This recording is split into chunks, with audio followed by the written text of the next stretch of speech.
දැන් අපි මේ ඉන්නේ සලකුණ තියෙන ගල ඉදිරිපස්ස කොටසේ. මේ ගලේ මැදට වෙන්න මේ වගේ සලකුණක් තියෙනවා.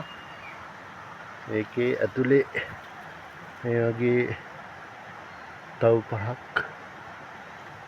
පහක් කොටලා තියෙනවා. මේකේ වලේ ගැඹුර මේ කෝට්ටේ ප්‍රමාණයට තියෙනවා.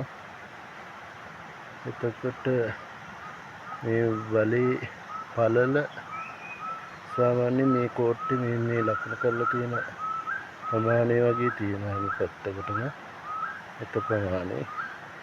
ඒ ගලේම යට කොටසේ මෙන්න මේ විදිහට ඒ පළලටම ඒ දිග සහිතවම මේ අතුලට කපලා වගේ තියෙනවා.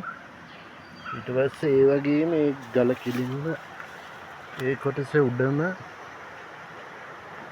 ඒ පළලට ඒ ගැඹුරට මේ වගේ කපපු කොටසක් තියෙනවා.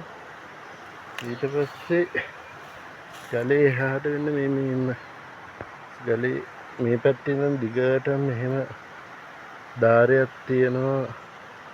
ඒව දිගටම එක ගලේ දිගටම තියෙනවා. ඊට පස්සේ ඊට යටිනුත් ඒ වගේම ධාරි තියෙනවා ගලේ දිගටම එහෙම කෙළවර දක්වා.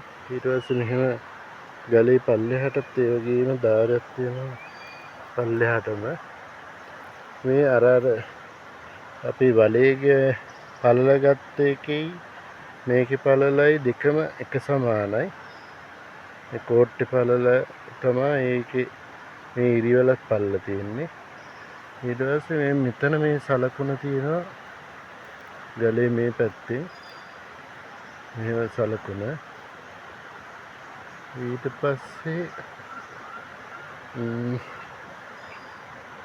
එහෙම ඉදිරිපස පෙනුම මේ අපි ගලේ ඉස්සරහේ ඉඳන් ගත්ත එකේ ඉදිරිපස කොටස මේ මෙහෙම තියෙන වටේට.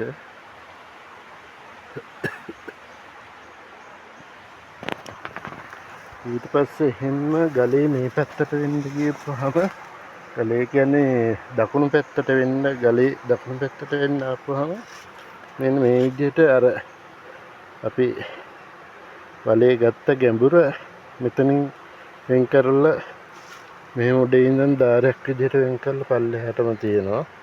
ඊට පස්සේ අර වලේ පළල කොටසට සමාන මේ පෙන්වන දුරට තව එක ධාරයක් මෙහෙම උඩේ ඉඳන් පල්ලෙහාට වෙන් වෙලා එහෙම ගල පෙන්වනවා.